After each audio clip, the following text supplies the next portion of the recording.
আপনার ব্যক্তিগত অবজারভেশন কি যে পে স্কেলটা কি পরেও বাস্তবায়ন করলে চলতো বা হতে পারতো? আমি এটা নিয়ে খুব বেশি পড়াশোনা করিনি, তবে আপাত দৃষ্টিতে মনে হচ্ছে যে হয়তো হতো, কিন্তু তারপরেও যদি দেখেন যে যারা সরকারি কর্মচারী আছেন তাদেরও তো ব্যয় সংকুলানের একটা ব্যাপার আছে, তারা কাজও করবেন, ব্যয় সংকুলান করতে পারবেন না, তাহলে রাষ্ট্র চলবে কি করে? এখনকার যে আমাদের আর্থিক খাতের বাস্তবতা, আপনি কি মনে করেন যে এরকম আর্থিক খাত নিয়ে অর্থনীতি কতটা শক্ত অবস্থানের দিকে যেতে পারবে? এটা কিন্তু অনেক বছর ধরে আমাদেরকে ভাবাচ্ছে, এবং আমি নিজে মনে করি যে একটা খুব ব্রুটাল সার্জারি করে যে আর্থিক প্রতিষ্ঠানগুলো কাজ করতে পারছে না, যাদের টাকা পয়সা নেই, যাদের কোনো ফাইন্যান্সিয়াল সলিডিটি নেই, সেগুলোকে বন্ধ করে দেওয়া উচিত।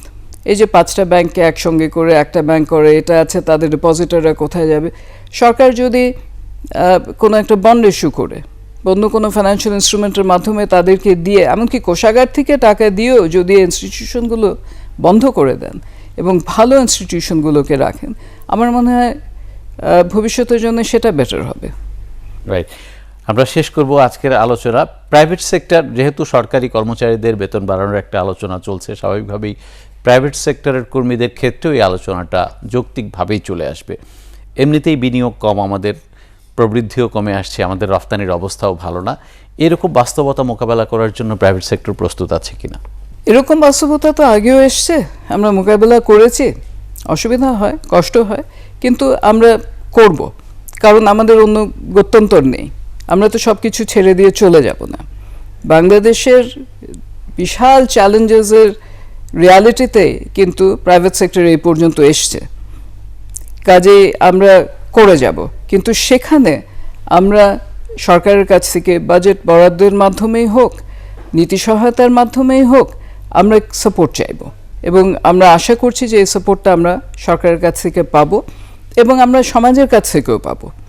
আমাদের এখানে প্রোডাক্টিভিটি কিন্তু আমাদের যারা ওয়ার্কার্স আছেন বিভিন্ন ক্ষেত্রে অনেক কম, সেটা বাড়াবার জন্য এই যে প্রথমেই যেটা বলেছিলাম যে আমার হাতে থাকলে আমি মানব সম্পদ উন্নয়নে একেবারে উজাড় করে ঢেলে দিতাম, সেটা করে আমাদের ব্যবসায়ের এবং বিভিন্ন যে প্রতিবন্ধকতাগুলো আছে সেটা করে যদি আমাদের ব্যবসার খরচটা কমিয়ে আনা যায়, ইজ অফ ডুইং বিজনেসটা বাড়ানো যায়, কস্ট অফ ডুইং বিজনেসটা কমানো যায়, দিনের শেষে অর্থনীতির চাকা কিন্তু প্রাইভেট সেক্টরই ঘোরাবে।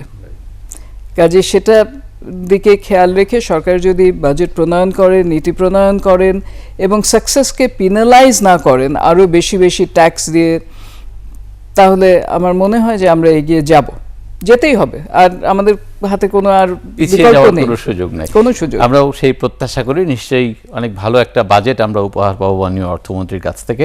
আজকের আলোচনা আমরা এখানে শেষ করতেছি। অনেক ধন্যবাদ আপনাকে। ধন্যবাদ।